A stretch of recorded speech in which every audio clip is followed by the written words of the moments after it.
Salut à tous, c'est Victor et aujourd'hui une petite vidéo sur la 16, donc montage radiateur d'huile. Donc je vais vous montrer ça, enfin je vais vous montrer le colis surtout, de Drift Shop. Donc voilà le colis.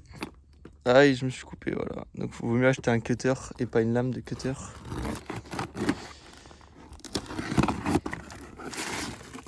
Petite durite. Ça je sais même pas ce que c'est. Bon, en gros, on a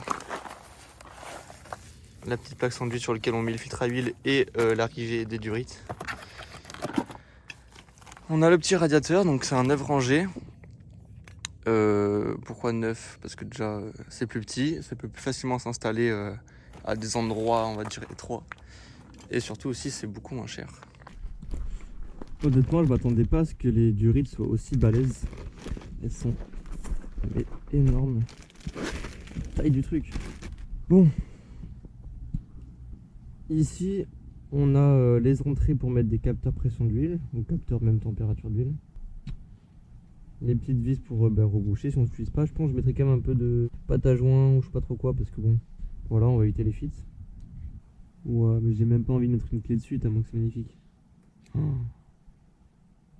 Non, c'est balèze. Hein. Bon, on laisse ça de côté.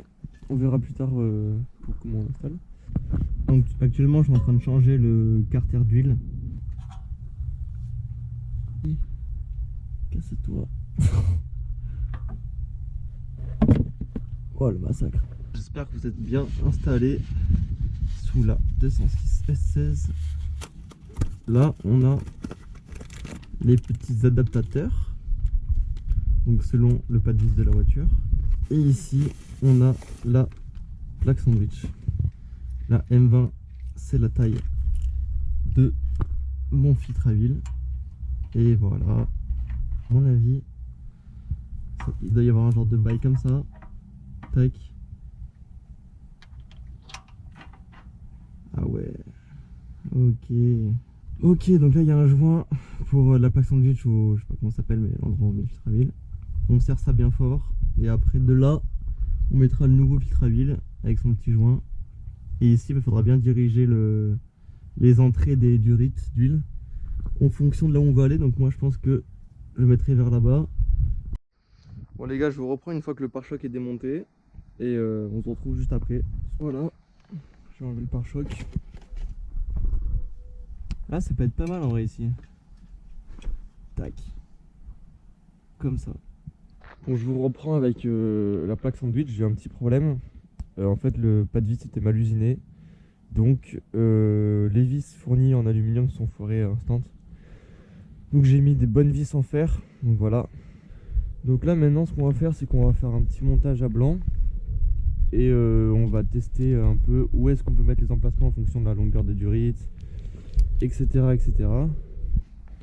Donc ouais, je pense que je vais commencer par mettre les raccords droits sur la plaque sandwich.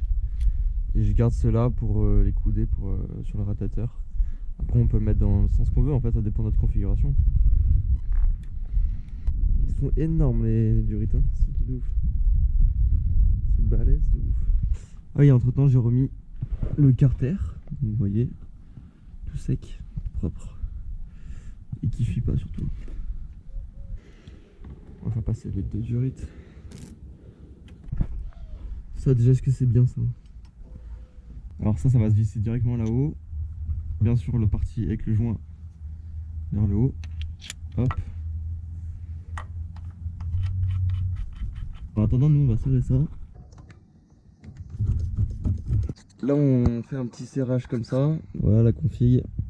Ça passe là. Ça passe là. Bon là-bas il faut encore que je fasse des magouilles. Vous voyez, pour les tordre là où je veux.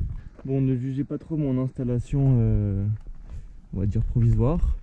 Donc les durites partent de là-bas. Elles, vu qu'elles sont vachement grandes, elles font leur boucle dans le pare-choc. Bien évidemment ce sera pas avec des riselants, hein. Mais dans l'idée voilà, j'en ai accroché un là pour pas que ça frotte. Si vous voyez bien, j'en ai accroché deux ici pour que ça fasse une belle courbure. L'idée ce serait que le pare-choc puisse passer bien comme ça. Et que là on ait le radiateur qui soit le plus plaqué possible sous vous voyez le espèce de pare-choc. Donc voilà. Donc maintenant je vais vous montrer avec le pare-choc. On aurait le radiateur juste ici. Donc là il y a encore du jeu, hein, on peut encore l'enfoncer. Mais globalement je pense que ça va passer. Oh, des combinés. Donc là je pense qu'ici je vais continuer à percer. Tout ici, tout ici. C'est parfait ça. Hop là. On va percer tout ça. Ça va être nickel. Donc le radiateur d'huile sera clairement ici. Voilà, histoire d'avoir un meilleur flux d'air. Donc je suis en train de faire propre tous les trous. Et ici pour fixer le radiateur, du coup l'idée qu'on a eue c'est de fabriquer une petite platine comme ça. En gros voilà, le but ça va être de souder la plaque au châssis et ici grâce au trou qu'on a, mettre des vis et fixer le radiateur. Et pour l'autre côté, je suis encore en train de voir, mais je pense que je vais me prendre sur la barre transversale et faire une plaque qui monte.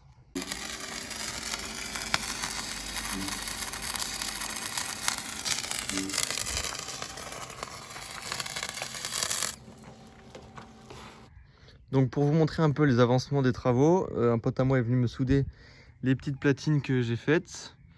Donc voilà, et une en bas au niveau de la traverse. Donc en gros voilà, je vais vous montrer. Là on a le radiateur. Il vient se mettre comme ça et là-bas il est juste soutenu. Bon là les vis, voilà, c'est des vis au pif, hein, c'est juste pour voir si ça tient bien. Voilà, en gros ça va être comme ça. Et après plus qu'à mettre les raccords et tout bien serré. Et bien sûr une petite peinture pour faire tout propre. C'est mis ici, voilà. Donc c'est tout clean. Donc voilà le résultat une fois peint, donc là c'est beaucoup mieux. Et voilà, au moins ça évite que ça rouille. Et donc plus qu'à tout monter et après on sera bon. Donc là voilà, je viens de mettre le filtre à huile, j'ai tout serré, tout est durite. Donc voilà, le radiateur il est fixé, il est vissé.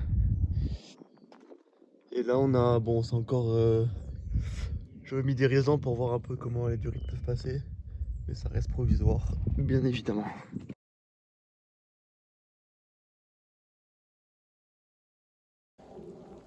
Bon voilà, on se retrouve avec le montage entièrement fini et la calandre repercée comme il faut.